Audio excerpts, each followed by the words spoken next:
Hello and welcome to the wonderful world of economics. Yes, friend.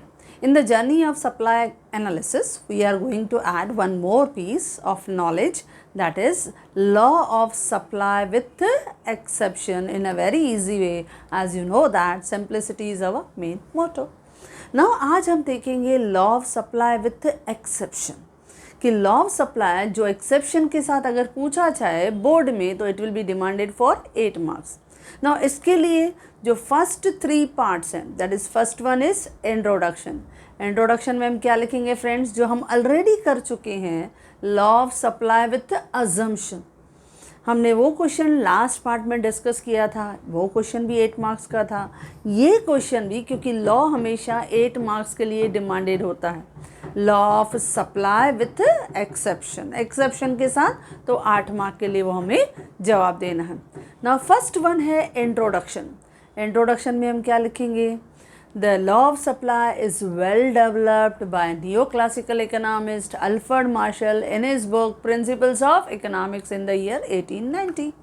He tried to explain the producer behavior in the market, and he explained direct relationship between price and supply. उसने price और supply के बीच में direct relationship prove की, हमें सिखाया. Individual demand supply देखी हमने, market supply देखी, और सब में हमने यही देखा कि जैसे जैसे प्राइस बढ़ रही है, producer is ready to supply more and more quantity. Now introduction के बाद हम क्या लिखेंगे, बी पार्ट स्टेटमेंट. अब स्टेटमेंट भी हमने 2 डिस्कस किया. जैसे हमने कहा कि क्योंकि लॉ है तो डेफिनेशन की जगह क्या लिखते हैं, स्टेटमेंट ऑफ लॉ, और उसमें हमें पहले लिखना पड़ता है अदर थिंग्स बीइंग कांस्टेंट. कुछ चीज़ों को कांस्टेंट रखा जाए. Other things being constant, supplier is ready to supply more quantity with rise in price and less quantity with fall in price. तो हमने यही स्टेटमेंट किया था, that other things being constant, supplier is ready to supply more quantity at high price and less quantity at low price. या मैंने अपने notes में एक दूसरा डेफिनेशन भी दिया है, वो भी इजी है, उसमें भी हमें ऐसे लिखना है अदर थिंग्स बीइंग कांस्टेंट. ये हमें सेम रखना है, other things being constant, price and quantity supply have direct relationship. तो फ्रेंड्स आपको जो भी इजी लगे आप कोई भी एक डेफिनेशन यूज़ कर सकते हो. ज़रूरी नहीं है कि जो एक है वही रट्टा मारना, no, whichever you find it easier that you can write in your exam. Okay. अच्छा, सी पार्ट जो है that is a schedule and diagram. फिर से हमें एक एग्जाम्पल देना है, एग्जाम्पल लेके हमें टेबुलर फॉर्म में उसको प्रेजेंट करना है. और हम देखो सी पार्ट शेड्यूल में हम वही ले रहे हैं सेम जो हमने इंडिविजुअल सप्लाई में दिखाया था. Again that table is repeated for 3rd time. पहले इंडिविजुअल सप्लाई में दिखाया, फिर law of supply with assumption में हमने यही टेबल लिया, और आज हम ले रहे हैं law of supply with exception. तीनों क्वेश्चन में एक टेबल ले लो बस. इससे क्या होगा, एक सेम टेबल इंडिविजुअल सप्लाई का हमें सिर्फ एग्जाम्पल के फॉर्म में यूज़ करना. न्यू टेबल्स लर्न करने की ज़रूरत नहीं. तो हमने फिर से एक टेबल ले लिया. अच्छा, उस टेबल में हमने दिखा दिया 2 कॉलम. पहले में price per unit of apple, और दूसरे में क्या दिखा दिया, क्वांटिटी सप्लाई. अब प्राइस पर एप्पल में हमने दिखाया जब प्राइस 10 रुपीज़ था तो producer is ready to supply 100 kgs of apple. जैसे ही प्राइस 20 रुपीज़ हो गई उसने ज़्यादा एप्पल सप्लाई किया, that is 200 kgs of apple, और प्राइस बढ़ने लगी 30 तो ही is ready to supply 300 kgs of apple. जब उसकी प्राइस 40 हुई तो उसने सप्लाई किया 400 kgs ऑफ एप्पल. और फाइनली हमने दिखाया when price is 50, that is high, at that level producer is ready to offer maximum quantity, that is 500 kgs of apple. यानी एक सिंपल हमने एक टेबुलर फॉर्म में हमने एग्जाम्पल लिया. अब इसका एक्सप्लेनेशन कितनी पॉइंट्स में लिखना है फ्रेंड्स, 3 पॉइंट्स में. Point number 1, general observation. In the above table we observe that producer is ready to supply more quantity with rise in price. जैसे जैसे प्राइस बढ़ रहा है तो प्रोड्यूसर ज़्यादा क्वांटिटी सप्लाई कर रहा है. ये फर्स्ट पॉइंट. सेकंड पॉइंट मैंने स्टार लगाया है, जो हमारी प्राइस है टॉप लेवल पे क्या दिखा रहा है, when price is very low that is ₹10, limited quantity was offer for sale. तो प्रोड्यूसर जो है he is ready to offer limited quantity in the market that is only 100 kgs of apple, बराबर। Third point, when price is very high, जब price सबसे ज़्यादा थी that is ₹50, तो उस समय प्रोड्यूसर ने क्या किया, मैक्सिमम क्वांटिटी को ऑफर किया। तो producer is ready to offer maximum quantity in the market that is 500 kgs of apple. तो हमने वही टेबल लिया और उस टेबल की 3 पॉइंट में एक्सप्लेनेशन लिया। एक जनरल आपकी एक्सप्लेनेशन कि in the above table we observe that producer is ready to offer more and more quantity with rise in price. और दूसरा, when price is very low he offered a limited quantity in the market that is 100 kgs of apple, and when the price is very high that is ₹50 he offered maximum quantity in the market। देखो जो हमने table में देखा वही बताया, कुछ नया याद नहीं किया, बस 3 पॉइंट में हमें एक्सप्लेनेशन लिखना है। अब इसी सेम टेबल को मुझे कन्वर्ट करना है डायग्राम में। अब जब हम डायग्राम में कन्वर्ट कर रहे हैं तो आपको पता है डायग्राम में हम पहले क्या लेते हैं, y और x। वाई एक्सिस पे क्या दिखाते हैं, प्राइस हमने लिया है बहुत सिंपल 10, 20, 30, 40, 50। और एक्स एक्सिस पे हम जनरली क्या दिखाते हैं, क्वांटिटी। और क्योंकि ये सप्लाई एनालिसिस की जर्नी है तो हमने दिखाया है क्वांटिटी सप्लाइड। अब वो क्वांटिटी सप्लाइड किसकी है, हमें मालूम है एप्पल्स की, हमने एप्पल्स की क्वांटिटी को दिखाया। नाउ 1 बाय 1 पॉइंट जो है हमने प्लॉट किया। जैसे 10 रुपीज़ पे हमने 100 kg सप्लाई किया, 20 रुपीज़ पे 200 kg सप्लाई किया, सेकेंड डॉट मिला। 30 रुपीज़ पे 300 kg हमें थर्ड डॉट मिला। 40 रुपीज़ पे हमें 400 kg हमने सप्लाई किया, फोर्थ डॉट मिला। 50 रुपीज़ पे हमने 500 kg को सप्लाई किया। फिर हमने सभी पॉइंट्स को मिक्स किया, ज्वाइन किया। जब हम ज्वाइन करेंगे तो हमें क्या मिलेगा, नॉर्मल सप्लाई का, जो यहाँ से शुरू हुआ लेफ़्ट से बढ़ता गया और स्लोपिंग अपवर्ड हमें दिखा रहा है। तो हमने इस डायग्राम को ड्रॉ किया। अच्छा, ड्रॉ करने के बाद आपको इसकी एक्सप्लेनेशन लिखनी है, जो आपको रट्टा मारने की ज़रूरत नहीं है, क्योंकि जो डायग्राम में आप देख रहे हो, जो आपने डायग्राम में ड्रॉ किया, बस वही लिखना है। अब देखो एक्स एक्सिस पे क्या दिख रहा है आपको, एक्स एक्सिस पे क्वांटिटी सप्लाई, वाई एक्सिस पे क्या दिख रहा है आपको, price of commodity. On x axis quantity supply, on y axis price of commodity are shown. क्या दिख रहा है फ्रेंड्स, एक्स एक्सिस पे क्वांटिटी सप्लाई, वाई एक्सिस पे price of commodity are shown. Point number 2, S S is supply curve, न individual न market, कुछ भी नहीं। S is supply curve sloping upward from left to right, बराबर friend. S is supply curve sloping upward from left to right. अच्छा, third point, as price and supply have direct relationship, क्योंकि उनके बीच में direct relationship है, इसके लिए supply curve has positive slope, इसके लिए उसका स्लोप क्या है, पॉजिटिव स्लोप है। तो इस तरह से हमने ये तीनों पॉइंट्स को एक्सप्लेन किया। ओके फ्रेंड्स, अच्छा, अब यहाँ तक अगर आपने काम कर लिया तो पता है आपने 4 मार्क्स का काम आपका हो गया, जो सेम रिपीट हुआ। जब हमने law of supply with assumption देखा तो भी हमने देखा इंट्रोडक्शन, देन स्टेटमेंट, कोई भी one definition, then schedule and diagram for 4 marks, job is done. बाकी 4 मार्क्स के लिए हमें क्या लिखना था, वहाँ अजम्पशन। लेकिन अभी हमें यहाँ क्या बताना है, एक्सेप्शन। अभी हमें एक्सेप्शंस लिखना है। अच्छा, अब हम करेंगे इस लॉ के एक्सेप्शन।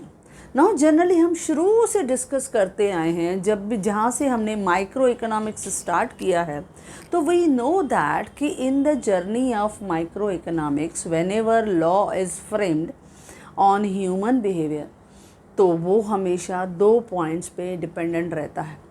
एक कंडीशंस जो लॉ के साथ पैरेलल चलती हैं, जो लॉ को सपोर्ट करती हैं, क्या कहते हैं हम उन्हें, assumption. The law is based on some condition, उन कंडीशंस को हमने क्या कहा, अजम्पशन। लेकिन कभी कभी लॉ का ऑपोजिट साइड होता है, यानी जो लॉ कहता है वो दिखाई नहीं देता है, यानी वो फॉलो नहीं होता है। अब यहाँ पे आपको लॉ क्या कहता है, लॉ कहता है जैसे ही प्राइस बढ़ा, देखो प्राइस बढ़ा सप्लाई बढ़ी, बराबर, प्राइस बढ़ा सप्लाई बढ़ी, यानी डायरेक्ट रिलेशनशिप है। लेकिन एक्सेप्शन में ऐसा नहीं दिखाई देगा, यानी जब भी लॉ का अपोजिट हो, हमें अपोजिट रिएक्शन दिखे, that is called exceptions of law. तो मार्शल ने कहा the law of supply do not applicable in some situation. Law of supply जो है कुछ सिचुएशन में फॉलो नहीं होता है, कुछ कंडीशंस में फॉलो नहीं होता है। Law of supply do not applicable in some situations और condition, that is called exceptions of law. ये कुछ ऐसी एक्स्ट्राऑर्डिनरी सिचुएशन है जहाँ पे लॉ का अपोजिट दिखाई देता है, यानी जो लॉ कहता है कि प्राइस बढ़ी तो सप्लाई बढ़ी, प्राइस कम हो तो सप्लाई कम हो, ऐसा दिखाई नहीं देगा। यानी you will see that price कम होगी तो भी सप्लायर को ज़्यादा सप्लाई करना पड़ेगा। ऐसी सिचुएशंस आती हैं और ऐसी सिचुएशंस को हम क्या कहते हैं, एक्सेप्शंस ऑफ लॉ। तो हमारा डी पार्ट है एक्सेप्शंस ऑफ लॉ। अच्छा, इस डी पार्ट में एक्सेप्शंस ऑफ लॉ में पहला जो इम्पॉर्टेंट एक्सेप्शन है वो है लेबर। जो लॉ ऑफ सप्लाई है वो लेबर के फॉर्म में एप्लीकेबल नहीं होता है, लेबर के केस में एप्लीकेबल नहीं होता है, क्योंकि लेबर जो है वो एक ह्यूमन बीइंग है और लेबर को जब आप प्राइस ज़्यादा दोगे, लेबर की प्राइस ज़्यादा देना यानी लेबर की वेज रेट बढ़ाना। जब आप लेबर की वेज रेट को बढ़ाओगे, लेबर को आप ज़्यादा प्राइस दोगे, तो इनिशियली तो वो बहुत खुश होगा, वो बोलेगा चलो ठीक है मैं ज़्यादा काम करता हूँ, यानी लॉ ऑफ सप्लाई काम कर रहा है, शुरू में वो कर रहा है। जैसे ही लेबर की प्राइस आपने ज़्यादा दी तो लेबर इनिशियली ज़्यादा काम करने के लिए इंटरेस्टेड होगा, वो विलिंग होगा, वो करेगा भी, एफर्ट्स भी डालेगा। But after 2-3 days he will get tired, वो थक जाएगा, and due to that tiredness और fatigueness he will prefer to work less. वो कोशिश करेगा कि अभी मैं ज़्यादा काम नहीं करूं। जैसे ही प्राइस बढ़ी तो he will prefer to work less, वो कम काम करना पसंद करेगा। जैसे हम एक सिंपल एग्जांपल ले रहे हैं, उस एग्जांपल में मैंने क्या दिखाया, टेबुलर फॉर्म में मैंने दिखाया। जैसे फर्स्ट में मैंने दिखाया है एक स्केड्यूल के फॉर्म में, मैंने एक छोटा सा एग्जांपल लिया जिसमें मैंने फर्स्ट दिखाया वेज रेट। वेज रेट यानी प्राइस ऑफ लेबर, जो हम लेबर को प्राइस दे रहे हैं। अच्छा, अगर मैं लेबर को प्राइस दे रही हूँ 100 रुपीज़ पर हावर, 1 घंटे का लेबर को मैं 100 रुपया दे रहे हैं, तो लेबर ने क्या किया, 8 आवर्स काम करने के लिए रेडी हो गया कि I am ready to work for 8 hours, यानी वो 8 घंटा काम करने के लिए रेडी हुआ। तो लास्ट में मैंने क्या लिखा है, टोटल वेजेस, यानी उसने कितना कमाया, टोटल 800। ओके, उसने 100 रुपया 1 घंटे का लिया और 8 घंटे काम किया, यानी 800 उसने कमाया। ठीक है फ्रेंड्स, ये हो गया। अच्छा, उस लेबर का काम हमें बहुत अच्छा लगा। अब हमने क्या किया, उस लेबर की वेजेस को डबल कर दिया, क्योंकि हम नहीं चाहते थे वो लेबर जाए हमारे दूसरे काम को वही कंटिन्यू करे। तो लेबर की वेजेस को हमने बढ़ा दिया, हमने 200 कर दिया। तो जैसे ही 200 हुआ तो लेबर को भी लगा अच्छा ठीक है भाई, इसने मेरी लेबर की प्राइस बढ़ा दी है, मेरी वैल्यू बढ़ गई है, तो मैं भी ज़्यादा काम करूँगा, क्योंकि हर एक को लालच होती है कि मैं ज़्यादा कमाऊँ। तो उसने क्या किया, नेक्स्ट डे पे 200 पे उसने 10 आवर्स काम किया और कितना कमाया, 200 1 घंटे का, तो 10 आवर्स का कितना हो जाएगा, 2000, तो उसने कमाया 2000। देखो 2000 उसने कमाया very next day and he was very happy, 2000 उसने कमा दिया। नाउ अब 2 दिन उसने कंटिन्यूस काम किया, अब थर्ड डे हमने लेबर की वेजेस और बढ़ा दी, दैट इज़ ₹300। नाउ वो ह्यूमन बीइंग है, वो थक जाएगा, वो कंटिन्यूस काम नहीं कर पाएगा, वो फिज़िकल एफर्ट्स नहीं कर पाएगा। तो जब वो फिज़िकल एक्सर्शन करके थक जाएगा तो he will prefer to work less at higher price. तो देखो वो क्या करेगा, जब 300 आपने कर दिया ना, तो चलो आएगा, अगर प्रैक्टिकली हम देखें, आप देखो हम जब घर में काम करवाते हैं, कंस्ट्रक्शन पे लेबर रखते हैं, हमने 1 दिन 2 दिन 3 दिन उनसे ओवर टाइम करवाया ना, तो वो 1-2 दिन छुट्टी मार के, डांडी मार के घर बैठ जाएंगे, वो नहीं आएंगे। लेकिन यहाँ हमें दिखाना है, सपोज़ वो वर्कर आ रहा है, अगर आ रहा है तो वो ऐसा नहीं है कि 10 घंटे का, थर्ड डे बोलेगा मैं 12 घंटे काम करेगा, नहीं। ठीक है, आप मुझे 300 रुपया दो, मैंने सेकेंड डे पे 10 आवर्स काम किया था, लेकिन अभी मैं थोड़ा कम करूँगा क्योंकि मैं थक गया हूँ। तो उसने क्या किया, उसके जो सेकेंड डे पे उसने काम किया था, कितने घंटे काम किया था फ्रेंड्स, 10 आवर्स। अब उसने थर्ड डे पे अपने वर्किंग आवर्स कम कर दिए, काम कम कर दिया। 300 जब आपने उस लेबर को ऑफ़र किया तो उसने सिर्फ 8 घंटे काम करके और कितना कमा के गया, 1 घंटे का आपने उसको 300 दिया, तो 8 आवर्स का आपने उसको कितना दिया, 2400 वो कमा के निकल गया। तो ऐसा हमको दिखता है लेबर के केस में।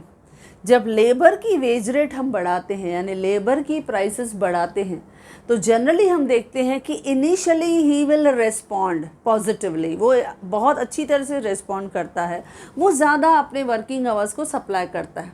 लेकिन आफ्टर अ सम एक्सटेंट, कुछ हद के बाद, ही इज़ गेटिंग टायर्ड, वो थक जाता है, and he will prefer to work less at high wage rate, और जब वेज रेट बढ़ जाता है तो वो कम काम करना पसंद करता है।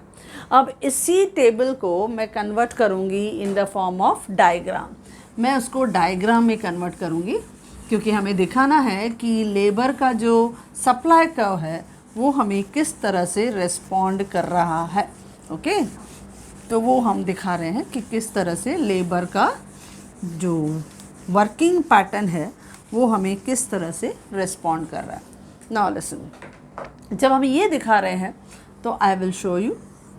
पहले तो एल का फॉर्मेट ये हमने ड्रॉ कर लिया, वाई ओ एक्स। ओके, अच्छा, वाई ओ एक्स पे हमें क्या दिखाना है, नंबर 1, वाई पे हमेशा हम क्या दिखाते हैं, प्राइस, प्राइस यानी वेज रेट, तो यहाँ पे हम दिखाएंगे वेज रेट, वेज रेट यानी ये क्या है, लेबर का प्राइस। और वो क्या दिखाया है, बहुत इजी दिखाया है मैंने, जैसे 100, 200, 300, तो मैंने जैसे नॉर्मली लिया 100, फिर लिया 200 और फिर लिया 300। ओके, वाई एक्सिस पे ये दिखाया, और उसके बाद है वो कितने घंटे काम कर रहा है, यानी क्वांटिटी सप्लाई, क्योंकि एक्स एक्सिस पे हम क्या दिखाते हैं हमेशा, क्वांटिटी सप्लाई, सप्लाई यानी वो कितने घंटे काम कर रहा है, यानी आपके लेबर हावर्स जो हमने दिखाया है, लेबर हावर्स। ओके, ये दिखाया। अब ये लेबर हावर्स कितने हैं, 8, 10, 8 ऐसे करके, तो मैंने यहाँ क्या लिया, सपोज 2, 4, 6, 8, 10 ऐसे करके दिखाया। ओके, यहाँ मैंने 2 का गैप लिया और 10 आवर्स तक दिखाया, बस अपना काम 10 आवर्स तक हो जाएगा। अब देखो, क्योंकि ये 2 मेन कॉलम हैं, आपका प्राइस और क्वांटिटी सप्लाई, टोटल वेजेस हमने जस्ट एक कैलकुलेशन करके आपको बताया, उसका इतना हमको इम्पोर्टेंस यहाँ डायग्राम में नहीं है। मेन है वेज रेट, यानी क्या प्राइस दे रहे हो और कितने वर्किंग आवर्स आपको लेबर सप्लाई कर रहा है। ना फर्स्ट, जब 100 रुपये प्राइस था, जब 100 रुपये प्राइस था, तो उस समय लेबर कितने घंटे काम कर रहा था, वो 8 आवर्स काम कर रहा था। देखो 100 के सामने और 8 आवर्स हमारा काम कर रहा था। जब आपने उसकी वेजेस बढ़ा दी, 200 आपने वेजेस कर दी, तो उसने कितने घंटे काम किया, 10 आवर्स काम किया। ये सेकंड डॉट हमें यहाँ मिला। ओके, देखो लॉ ऑफ सप्लाई की तरफ स्लोपिंग अपवर्ड। लेकिन जैसे ही आपने उसकी 300 वेजेस की तो उसने 8 आवर्स काम करना पसंद किया, तो ये हमारा थर्ड डॉट देखो ऐसे मिला। अब जब हम इनको ज्वाइन करेंगे, लेट्स सी, देखो हमने ज्वाइन किया, जब हमने ज्वाइन किया तो आपने ध्यान दिया कि ये जो हमारा डायग्राम है, जो हमने इसको नाम लिखा है SS, लेकिन ये क्या है, बेंडिंग। ये आप देख रहे हो डायग्राम पहले ऊपर गया फिर पीछे मुड़ गया, तो इसको हम बोलते हैं बेंडिंग। बेंडिंग यानी मुड़ा हुआ, bending supply curve of labour, bending supply curve of labour, ये हमने दिखा दिया। अब देखो बेंडिंग सप्लाई, सप्लाई कर्व में शुरू में जब हमने आपकी वेजेस बढ़ाई यानी लेबर की वेजेस बढ़ाई तो ये डायग्राम स्लोपिंग अपवर्ड गया, लेकिन कुछ हद यानी यहाँ पहुँचने के बाद लेबर थक गया। अब वो टायर्ड होने के बाद उसने क्या किया, काम करना कम कर दिया, और इंस्टेड ऑफ वर्किंग मोर उसने कम काम किया तो वो डायग्राम किधर चला गया, पीछे की तरफ मुड़ गया। नॉर्मली सप्लाई कर्व जो है इट इज स्लोपिंग अपवर्ड, वो ऊपर की डायरेक्शन में जाता है क्योंकि सप्लाई कर्व सिर्फ अपवर्ड डायरेक्शन में जाता है, लेकिन यहाँ हमारा सप्लाई का ऊपर जाके पीछे मुड़ गया। तो हम इसकी एक्सप्लेनेशन कैसे लिखेंगे, एक्स एक्सिस पे क्या दिखाया है आपने, क्वांटिटी सप्लाई, वाई एक्सिस पे क्या दिखाया है, वेज रेट यानी प्राइस, ये लेबर की प्राइस है उसको हम क्या बोला हमने, वेज रेट। एक्स एक्सिस पे क्वांटिटी सप्लाई यानी सप्लाई ऑफ लेबर हावर्स, और वाई एक्सिस पे हमने क्या दिखाया, वेज रेट दिखाया। अच्छा, second point, S S is bending supply curve of labour. S S क्या है, bending supply curve of labour which is sloping upward, जो पहले इनिशियली क्या कर रहा है, sloping upward, which is sloping upward but after a certain extent, कुछ हद तक पहुंचने के बाद इट स्टार्ट बेंडिंग बैकवर्ड, वो पीछे की तरफ मुड़ गया। S S is bending supply curve of labour which is sloping upward at the initial stage, but after some point when labor gets tired it start bending backward, वो पीछे की तरफ मुड़ गया। तो इसके लिए हमने प्रूव किया कि जो लॉ ऑफ सप्लाई है वो लेबर के केस में एप्लीकेबल नहीं होता है, क्योंकि जब आप लेबर की प्राइजेस को बढ़ाते जा रहे हो तो शुरू में उसने रिस्पॉन्ड किया लॉ ऑफ सप्लाई की तरफ कि उसने ज़्यादा काम किया, पहले वो 8 घंटे काम कर रहा था, नेक्स्ट डे जैसे ही आपने उसके वेजेस को डबल कर दिया तो उसने खुशी खुशी में 8 घंटे से 10 घंटा, 11 घंटा, 12 घंटा काम करेगा। लेकिन 2 दिन कंटिन्यूस काम किया है, थर्ड डे उसकी बॉडी में फटिगनेस रहेगा, टायर्डनेस रहेगा, तो वो थर्ड डे प्रैक्टिकली आप सोचोगे तो वो डांडी मारेगा, आएगा ही नहीं। लेकिन सपोज़ वो काम पे आता है, क्योंकि हमें दिखाना है पॉजिटिवली, तो सपोज़ वो अगर आता भी है, आपने उसकी वेज रेट बढ़ाई भी, तो instead of working more he will prefer to work less, वो पसंद करेगा कि मैं थोड़ा आराम करूं, वो पसंद करेगा कि मैं काम कम करूं। यानी लॉ ऑफ सप्लाई लेबर के केस में एप्लीकेबल हुआ नहीं फ्रेंड्स, यानी लॉ ऑफ सप्लाई का एक्सेप्शन है फर्स्ट पॉइंट लेबर। इसके लिए बहुत बार ये एग्री और डिसएग्री फॉर्म में भी आता है कि supply curve of labour is bending backward. क्या सप्लाई कर्व ऑफ लेबर जो है वो बैकवर्ड बेंड होता है? यस फ्रेंड, वो बेंडिंग बैकवर्ड होता है। यानी आपको यही पॉइंट विथ शेड्यूल और डायग्राम के साथ एक्सप्लेन करनी है। अच्छा, अगर वो कहता है कि supply curve of labour is sloping upward, तो वो डिसएग्री, क्योंकि वो रॉन्ग है। यही इस पॉइंट को उसने एग्री और डिसएग्री फॉर्म में आपसे पूछा, तो आपको ध्यान से देखना है उसने क्या स्टेटमेंट दिया है। You try to read twice that statement. उसने अगर कहा कि supply curve of labour is bending backward, तो आप क्या कहोगे फ्रेंड्स? एग्री कि supply curve of labour is bending backward.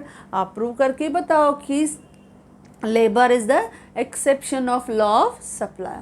और in case of labor, when the wage rate of labor is increasing, so at initial stage he will prefer to work more, but after some time he gets tired and he will prefer to take rest.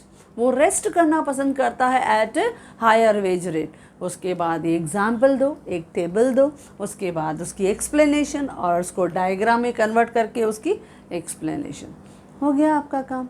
लेकिन अगर वो कहता है supply curve of labour is sloping upward, तो वो क्या हुआ? Wrong statement है। तो क्या कहोगे फ्रेंड्स? डिसएग्री। वो डिसएग्री है, हम नहीं मानते हैं सप्लाई कर्व ऑफ जो लेबर है it is not sloping upward but it is bending backward, वो पीछे की तरफ मुड़ जाता है। बस उसको हमने जस्टिफाई किया, यानी प्रूव करके दिखा दिया। ओके फ्रेंड्स, तो ये था आपका फर्स्ट एक्सेप्शन जो काफ़ी डीप में हमने एक टेबल और डायग्राम के साथ उसको डिस्कस किया। नाउ सेकंड है exception of law that is saving. अब लॉ ऑफ सप्लाई जो है वो सेविंग के केस में भी एप्लीकेबल नहीं होता है। सेविंग के केस में यानी द पीपल, सम पीपल जो ऐसे रहते हैं, they always believe to earn a fixed income from saving. वो हमेशा पसंद करते हैं क्योंकि उनको हमेशा मालूम है कि हमारी फिक्स्ड इनकम आती है और उसी हम सैलरी में से कुछ अमाउंट जो है वो सेविंग्स में, म्यूचुअल फंड्स में हम हमेशा इन्वेस्ट करते रहते हैं। तो always they prefer to earn the fixed income. उनको फिक्स्ड इनकम अर्न करने की हैबिट हो जाती है क्योंकि उनका वो रेगुलर पैटर्न रहता है। तो suppose in case of saving अगर उनका प्राइस बढ़ा दिया जाए, सेविंग का प्राइस बढ़ाना यानी इंटरेस्ट रेट बढ़ा देना, तो जब उनका इंटरेस्ट रेट बढ़ जाएगा तो they are not interested to invest more, वो ज़्यादा इन्वेस्ट नहीं करेंगे। On the contrary their investment will fall down, उनकी इन्वेस्टमेंट कम हो जाएगी। जैसे से फॉर एग्जांपल, मैं एग्जांपल ले रही हूँ, एक सिंपल सा एग्जांपल, एक एग्जांपल ले रहे हैं। सपोज एक पर्सन है और वो हर मंथ में अपनी सैलरी में से ₹10,000 जो है वो इन्वेस्ट कर रहा है एट अ रेट ऑफ ₹10%। वो 10% में वो इन्वेस्ट कर रहा है ताकि इस 10,000 पे 10% यानी कितना इंटरेस्ट आएगा, ₹1,000। उसको 1,000 इंटरेस्ट मिल रहा है। सपोज़ वो अपनी सैलरी में से 10,000 को वो किसी म्यूचुअल फंड में, किसी स्कीम में वो इन्वेस्ट कर रहा है। उसको मालूम है फिक्स्ड इनकम जो है वो 10% के हिसाब से 1,000 मिल रही। वो अच्छी तरह से इन्वेस्टमेंट करता ही जा रहा है। नाउ सपोज़ कभी ऐसा होता है कि रेट ऑफ इंटरेस्ट बढ़ गया। नाउ रेट ऑफ इंटरेस्ट बढ़ गया, सपोज़ वो हो गया 20%। अब रेट ऑफ इंटरेस्ट सपोज़ 20% हो गया तो लॉ ऑफ सप्लाई क्या कहता है फ्रेंड्स कि हमको हमारी इन्वेस्टमेंट डबल करनी चाहिए, यानी 10,000 से ज़्यादा हमको क्या करनी चाहिए, 20,000 करनी चाहिए। लेकिन ऐसा फिक्स्ड इनकम ग्रुप के केस में नहीं होता है क्योंकि उनकी रेगुलर हैबिट है, रेगुलर टेंडेंसी, हम सेव करते आ रहे हैं, प्रेजेंट कंजम्पशन कम है, हम अपनी प्रेजेंट बहुत सारी डिमांड्स को, विशेस को सेक्रीफाई करते आ रहे हैं। तो जब ऐसा अपॉर्चुनिटी मिलता है ना, आई एम टॉकिंग अबाउट जो कुछ ऐसे ग्रुप ऑफ पीपल रहते हैं जो हमेशा सेविंग करते रहते हैं। अब उनको अपॉर्चुनिटी मिला 20%। अब 20% अगर सपोज गया तो वो क्या करेगा पता है, 20% के हिसाब से अगर मुझे इन्वेस्ट करना है तो मैं 20,000 नहीं करूँगी। What I will do, instead of 10,000 उस मंथ में I will invest only 5,000। मैं 5,000 इन्वेस्ट करूँगी और मुझे वापस इंटरेस्ट सेम मिलेगा 1,000, क्योंकि 5,000 पे 20% के हिसाब से कितना मिलेगा, 1,000। ओके, अब मुझे 1,000 मिला, अब मेरे पास बच गया 5,000 एक्स्ट्रा हो गया ना। वैसे मैं हर मंथ में 10,000 इन्वेस्ट करती जा रही थी, मुझे उस पर 10% के हिसाब से 1,000 जो है वो मुझे मिलेगा फिक्स्ड इनकम। तो ये मेरा फिक्स्ड इनकम कंटिन्यू है। अब सपोज़ किसी मंथ में ऐसा अपॉर्चुनिटी मिला कि rate of interest has been increase, बढ़ गया, तो what I did, instead of investing 10,000 I had invested only 5,000 to get the same interest 1,000।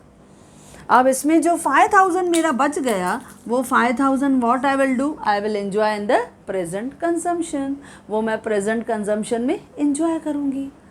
तो ये होता है क्यों, क्योंकि हम लोग रेगुलर इन्वेस्ट कर करके, सेविंग की तरफ डाइवर्ट कर करके हमारा प्रेजेंट कंजम्पशन कम हो जाता है।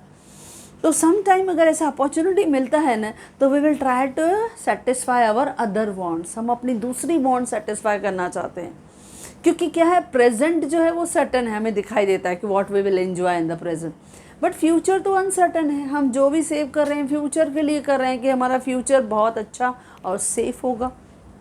तो हमेशा इस केस में, सेविंग के केस में, specially the people when they prefer to earn a fixed income, उनको लगता है बस फिक्स्ड इनकम मिला ना, हमारा फ्यूचर सेफ है ना, टेंशन नहीं। तो ऐसे केसेस में जब रेट ऑफ इंटरेस्ट बढ़ जाता है, उसकी प्राइस बढ़ेगी, तो लॉ ऑफ सप्लाई क्या कहता है कि हमारी इन्वेस्टमेंट भी बढ़नी चाहिए, हम ज़्यादा सेव करें। लेकिन ऐसा नहीं होता है। On the contrary what we will do, we will reduce our saving to get the same amount, हम सेम अमाउंट वो ले लेते हैं और बाकी जो बच गया ना वो एंजॉय करते हैं प्रेजेंट कंजम्पशन में। तो इसके लिए हमने क्या प्रूव किया कि इन case of saving law of supply is not applicable friends, वो एप्लीकेबल नहीं होता है। Okay friends. Third, need for cash. अब बाकी के जो पॉइंट्स है वो बहुत ईजी हैं क्योंकि ये फर्स्ट 2 पॉइंट्स थे जिसको उन्होंने थोड़ा अच्छी तरह से मार्शल ने इलेबोरेट किया है, बहुत अच्छी तरह से एक्सप्लेन किया है, and the rest of points they are very easy. ना वो आपको बस 2-3 लाइन्स में आप उसको एक्सप्लेन भी करेंगे तो आपके लिए बहुत ईजी है। जैसे थर्ड पॉइंट उसने कहा है need for cash. Now when the producer is in need for cash, उसे पैसे की ज़रूरत है, तो what he will do, he will try to supply more even at low price. वो कम प्राइस में भी ज़्यादा सप्लाई करेगा। क्यों? क्योंकि सप्लाई करेगा उसको कैश मिलेगा, उसी को ही वो टर्निंग में यानी रोलिंग करेगा, उसको ही वो हमेशा किसी न किसी पेमेंट में यूज़ करेगा क्योंकि उसको कैश की ज़रूरत है। कैश की ज़रूरत है यानी कहीं ना कहीं उसे पेमेंट करनी है। सपोज़ जहाँ से उस रॉ मटेरियल लिया उसको देना है, ट्रांसपोर्टेशन है उसको देना है, या किसी पार्टी को पेमेंट करना है, तो वॉट एवर में भी जब भी एक प्रोड्यूसर को लगता है मुझे पैसे की ज़रूरत है, तो instead of borrowing money from bank at interest, क्यों ना अपना ही पैसा हम वापस ले लें। इसके लिए वो क्या कर देता है, प्राइस कम करके और ज़्यादा गुड्स को सेल कर देगा, यानी he will be ready to supply more at low price.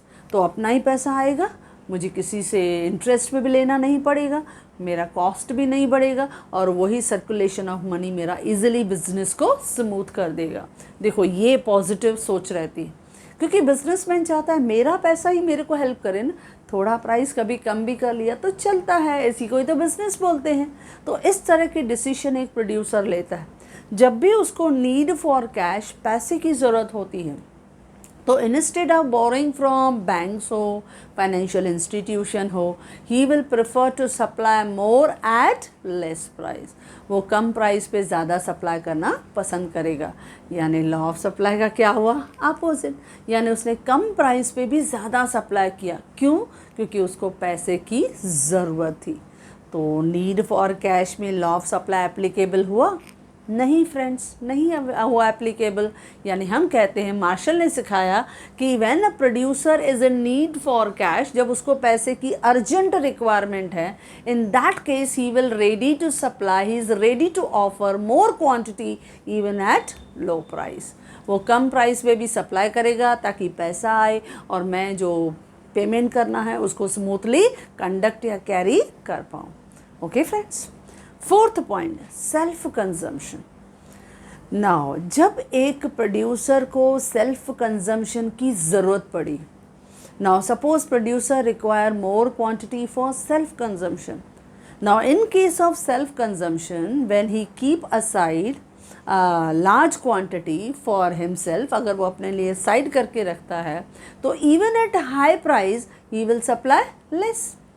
जैसे मैंने आपको अजम्पशन में भी बताया था कि ऐसे होता है कि अगर हमारी सेल्फ कंजम्पशन जो एक इम्पॉर्टेंट डिटर्मिनेंट है वो हमेशा प्रोड्यूसर पे इफेक्ट करता है, क्योंकि every producer is also a consumer. वो कंज्यूमर भी है, हम खाली प्रोड्यूसर थोड़े ही हैं, कंज्यूमर भी हैं। हमें भी तो अपने डे टू डे लाइफ में बहुत सारी कंजम्पशन नीड्स रहती हैं। तो समझो वही प्रोडक्ट मुझे अपने कंजम्पशन के लिए चाहिए, तो मैं पहले अपने आप को सेटिस्फाई करूँगा, बाद में मैं कस्टमर के बारे में सोचूंगा। तो यही सेम यहाँ पे है कि सेल्फ कंजम्पशन के केस में लॉ ऑफ सप्लाई एप्लीकेबल नहीं होता है, क्योंकि फॉर एग्जाम्पल जैसे प्रोड्यूसर को चाहिए more quantity for self consumption, तो even at high price he will supply less, या वाइस वर्सा, उसका उल्टा। समझो प्रोड्यूसर को अपने लिए नहीं चाहिए सेल्फ कंजम्पशन के लिए, तो क्या करेगा, even at low price he will supply मोर, ज़्यादा देगा। क्या करेगा, अपने पास रख के, तो वो ज़्यादा से ज़्यादा सप्लाई कर दे। ओके फ्रेंड्स, तो आप कोई भी एक एस्पेक्ट जो है वो आप लिख सकते हो। देन फिफ्थ है उसका hoarding. Hoarding means stocking. Hoarding और स्टॉकिंग के केस में लॉ ऑफ सप्लाई एप्लीकेबल नहीं होता है। याद है हमने अजम्पशन में पढ़ा था, नो स्पेकुलेशन। क्योंकि कभी कभी प्रोड्यूसर इस तरह की मैनिपुलेशन स्पेकुलेशन करता रहता है, यानी वो क्या करेगा, अपने गुड्स को होल्ड करके गोडाउन में छुपा के रखेगा, and he will wait for the artificial scarcity created in the market and price should be rise in the market, then only he will supply more in the future period of time. तो ऐसा वो सोचता है, hoarding करके रखता है, stocking करके रखता है, गुड्स को गोडाउन में छुपा के रखता है ताकि आर्टिफिशियल स्केर्सिटी हो, पब्लिक क्राई करे और बाद में जब प्राइस बढ़ जाए तो वो मार्केट में उनको सप्लाई करे। तो इन केस ऑफ होर्डिंग, जब वो होर्डिंग करना चाहता है, जब वो स्टॉकिंग करना चाहता है, तो ऐसे केसेस में लॉ ऑफ सप्लाई जो है वो एप्लीकेबल नहीं होता है। प्राइस बढ़ती भी है फिर भी वो वेट करता है और बढ़े और बढ़े, और जब प्राइस एकदम बढ़ती जाएगी फिर वो रिलीज़ करेगा गुड्स इन द मार्केट। तो ऐसा होता है जब वो होर्डिंग करता है, स्टॉकिंग करता है, तो इस तरह की मैनिपुलेशन प्रोड्यूसर्स कभी कभी करते हैं इन द मार्केट। क्यों? क्योंकि वो एक्सेस प्रॉफिट, ब्लैक मनी कमाना चाहते हैं, और यही स्पेकुलेशन और होर्डिंग की वजह से कभी कभी लॉ ऑफ सप्लाई एप्लीकेबल नहीं होता है फ्रेंड्स। तो नहीं हो पाता क्योंकि वो ज़्यादा एक्सेस प्रॉफिट कमाना चाहते हैं। Next, future expectation. अब ये भी पॉइंट हमने पढ़ी है डिटर्मिनेंट में कि फ्यूचर एक्सपेक्टेशन जब एक सेलर करता है तो भी लॉ ऑफ सप्लाई को वो फॉलो नहीं करता। अब जैसे प्राइजेस राइज हो रही हैं, अब उसको लगता है ऑयल है, पेट्रोल है, प्राइजेस बढ़ रही हैं, तो प्रोड्यूसर को क्या लगता है कि इन द नियर फ्यूचर और प्राइस बढ़ेगी, तो मैं अभी क्यों ज़्यादा सप्लाई करूं, though the prices are rising, price बढ़ रही है, but at present he is not supplying more, वो ज़्यादा नहीं सप्लाई कर रहा है, he is still waiting for future higher price, वो फ्यूचर के प्राइस के लिए वेट कर रहा है, और वो सोच रहा है कि मैं आने वाले दिनों में जब प्राइस बहुत बढ़ जाएगी तो I will try to supply more quantity and I will earn a maximum profit, मैं ज़्यादा प्रॉफिट कमाऊंगा। तो ये भी एक सोच होती है। जब सेलर फ्यूचर एक्सपेक्टेशन के बारे में, फ्यूचर के प्राइसेस के बारे में प्रेडिक्ट करता है तो he will not respond to the law of supply. इसके लिए मार्शल ने कहा कि लॉ ऑफ सप्लाई जो है वो एप्लीकेबल नहीं होता है in case of sellers future expectation. For example, अगर सेलर सोचता है, प्रेडिक्ट करता है कि there will be rise in the price in near future, तो क्या करेगा, at present he will supply less, तो आज वो सप्लाई करेगा कम, और बिल्कुल उसका वाइस वर्सा, उल्टा। ओके फ्रेंड्स, नेक्स्ट है दैट इज रेयर गुड्स। अब रेयर का मतलब ही होता है जो रेयर मिले, जो आसानी से नहीं मिले। तो कभी कभी कुछ गुड्स ऐसे होते हैं जो रेयर कलेक्शन होते हैं, जिनकी सप्लाई को आप एज पर यूर रिक्वायरमेंट बढ़ा नहीं सकते हो। जैसे रेयर स्टैम्प्स हैं, रेयर करेंसी है, रेयर ओल्ड हमारे कॉइन्स हैं, ओल्ड स्टैम्प्स हैं, या विंटेज कार्स हैं, या old statues of God and goddesses हैं। तो ये सब क्या है, रेयर कलेक्शन है हमारी, जो बहुत ही क्लासिक कलेक्शंस होती हैं। अब ऐसे रेयर और क्लासिक कलेक्शंस को आप बढ़ा सकते हो?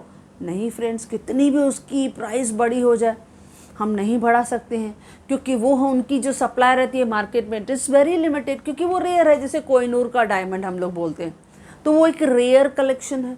तो जब हम रेयर कलेक्शन की बात करते हैं, उसकी सप्लाई को हम नहीं बढ़ा सकते हैं एज़ पर रिक्वायरमेंट। जैसे ओल्ड स्टैम्प्स हो गए, ओल्ड पिक्चर्स हो गई, ओल्ड करेंसी हो गई, ओल्ड कॉइन्स हो गई, या विंटेज कार से कोई भी एग्जाम्पल आप देख लो, आपके सराउंडिंग्स में बहुत सारे ओल्ड ऐसे कलेक्शंस रहेंगी। तो अगर उनकी प्राइस को हम बढ़ा भी दें तो क्या आप उसकी सप्लाई को बढ़ा सकते हो? नहीं। तो law of supply is not possible in case of rare goods because their supply can not be increase at higher price. आप उनकी प्राइस कितनी भी बढ़ा दो तो क्या आप उस रेयर कलेक्शन की सप्लाई बढ़ा पाओगे? नहीं, क्योंकि उनकी सप्लाई तो लिमिटेड है, फिक्स है, रेयर है, वो हमें मिल ही नहीं सकती। इसके लिए law of supply do not applicable in case of rare goods. Okay friends, next है पेरिशेबल गुड्स। जो गुड्स पेरिशेबल हैं, देखो नाम ही कहता है पेरिशेबल गुड्स है, which you can not store for a long period of time. जैसे फ्रूट्स हुए, वेजिटेबल है, ब्रेड है, मिल्क है, एग है, मीट है, ये सब पेरिशेबल गुड्स है। तो एज अ बिजनेसमैन क्या आप उनको लॉन्ग पीरियड के लिए वेट कर सकते हो कि उसकी प्राइस बढ़े तब मैं सेल करूँगा? तब तक तो आपका पूरा लॉस हो जाएगा। तो इसके लिए क्या सोचा जाता है कि भले प्राइस कम मिले लेकिन उसको सेल करना है। तो इसके लिए supplier can not wait for a longer period of time in case of perishable goods. तो इसके लिए मार्शल ने हमें समझाया कि law of supply do not applicable in case of perishable goods, because here producer have to supply more quantity even at low price। आपकी quantity भले ज़्यादा हो लेकिन जितना हमें आया कि वेजिटेबल का स्टॉक आया तो कोशिश करते हैं, हाँ मॉर्निंग में जब हम देखते हैं कि लीफी वेजिटेबल्स हैं, पालक है, मेथी है, कोरिएंडर है, मॉर्निंग में फ्रेश है, तो थोड़ा बहुत वो प्राइस ज़्यादा लेते हैं।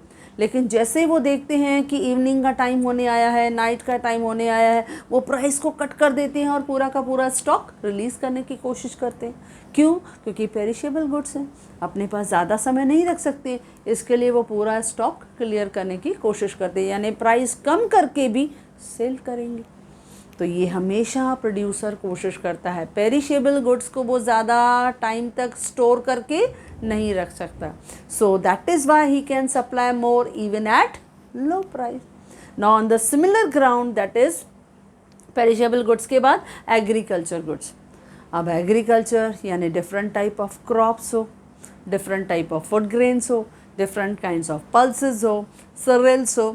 अब ये जो चीज़ें हैं वो भी क्या होता है, गोडाउन में हम रखते हैं, कुछ हम लोग उसमें जो है केमिकल्स वगैरह हम लोग उसमें मिक्स करके उससे थोड़े टाइम के लिए प्रिजर्व कर सकते हैं, but it can not be preserve for a long period of time.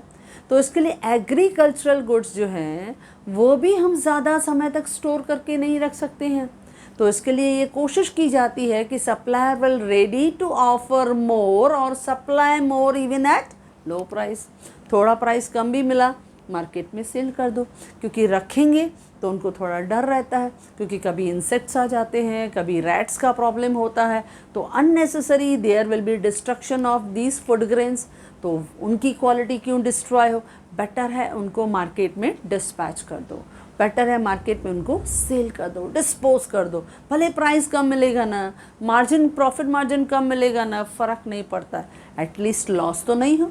तो एग्रीकल्चर के केसेस में यानी एग्रीकल्चर गुड्स के केसेस में भी you will see that law of supply do not applicable, because these goods जो हैं क्रॉप्स हो, पल्सेस हो, सीरियल्स हो, फूड ग्रेन्स हो, they will try to supply more at low price, उनकी भी सप्लाई को हम बढ़ा देते हैं। देन उसके बाद 9th पॉइंट आता है, दैट इज़ ओल्ड फैशन। अभी ओल्ड फैशन के केस में भी ये लॉ एप्लीकेबल नहीं होता है। अब देखो फैशन जो है वो पुराना हो गया, आउटडेटेड हो गया। अब जब ओल्ड फैशन हो जाता है तो उस केस में प्रोड्यूसर थोड़ी वेट कर सकता है, क्योंकि फैशन देखो पुराना हो गया, सब ने यूज़ कर लिया। तो here you have to supply more even at low price, यानी आपको कुछ ना कुछ स्कीम देके, डिस्काउंट्स देके, ऑफ़र देके आपको वो बेचना ही पड़ेगा। तो ऐसा वो प्रोड्यूसर करता ही रहता है, स्कीम लगा देता है, यानी उसने आपको डिस्काउंट दे दिया, ऑफ़र लगा दिया या सेल लगा दिया। तो वो क्यों करता है? क्योंकि उसे मालूम है ये अभी जो पैटर्न है, वो ट्रेंड है, थोड़ा पुराना हो गया है। तो उस ओल्ड फैशन और आउटडेटेड फैशन के केस में प्रोड्यूसर को ये डिसीजन लेना ही पड़ेगा कि मुझे पुराना स्टॉक क्लियर तो करना पड़ेगा ना। For clearing the old stock he will try to put the sale, कि चलो सेल में उसने क्या किया, अपना प्रॉफिट मार्जिन एकदम लोवेस्ट बॉटम लेवल पे लेके आया और पूरा का पूरा स्टॉक सेल में लगा दिया, ताकि पूरा निकल जाए, ताकि मैं नया फ्रेश जो स्टॉक है, न्यू फैशन जो है वो मार्केट में फिर हाई प्राइस पे लेके आऊँ। तो ऐसा प्रोड्यूसर करता है।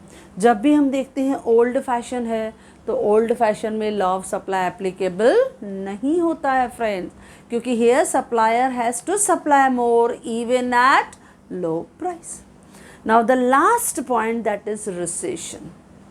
नाउ जब हम कहते हैं recession, that is depression. Recession और डिप्रेशन के केस में आप जनरली देखते हो लोगों के पास इनकम कम हो जाती है, इनकम कम होने से इफ़ेक्टिव डिमांड कम हो जाती है। अब जब इनकम कम हो जाए, इफ़ेक्टिव डिमांड कम हो जाए, तो यहाँ पे सप्लायर को क्या करना पड़ेगा, थोड़ा अपने आप को बदलना पड़ेगा. What he will try to do, he will try to supply more even at low price. वो कम प्राइस में भी अपने गुड्स को ज़्यादा सप्लाई करेगा. तो ये होता है रिसेशन पीरियड, मंदी का पीरियड. जब रिसेशन होता है, जिसे हम डिप्रेशन भी कहते हैं, जिसे हम डिफ्लेशन भी कहते हैं, जिसे हम स्लैक सीज़न भी कहते हैं, जिसे हम ऑफ सीज़न भी कहते हैं, अलग अलग नाम है, लेकिन है एक ही मंदी. जब मंदी है तो लोगों की इनकम कम है, लोगों की डिमांड कम है. तो ऐसे केसेस में क्या होगा, ऐसे केसेस में प्रोड्यूसर को प्राइस कम करके भी ज़्यादा सप्लाई करना पड़ेगा. तो ये हैं 11 पॉइंट्स ऑफ एक्सेप्शन. क्या क्या पढ़ा हमने friends? That is first one is labour. Labour के केस में लॉ ऑफ सप्लाई एप्लीकेबल नहीं होता है. लेबर की प्राइस बढ़ाओ तो initially he is ready to work more, but after some time he is getting tired, वो थक जाएगा, and he will prefer to work less at higher price. Price high लेकिन वो काम करेगा कम. Similarly in case of saving, हमने saving के केस में देखा कुछ लोग फिक्स्ड इनकम को एंजॉय करना पसंद करते हैं. अगर उनकी रेट ऑफ इंटरेस्ट बढ़ गया तो वो अपनी सेविंग को कम करेंगे और प्रेजेंट कंजम्पशन को ज़्यादा एंजॉय करेंगे. थर्ड हमने देखा नीड फॉर कैश. अगर प्रोड्यूसर को पैसे की ज़रूरत है तो वो क्या करेगा, प्राइस कम करेगा और ज़्यादा से ज़्यादा सप्लाई करेगा. देन है सेल्फ कंजम्पशन.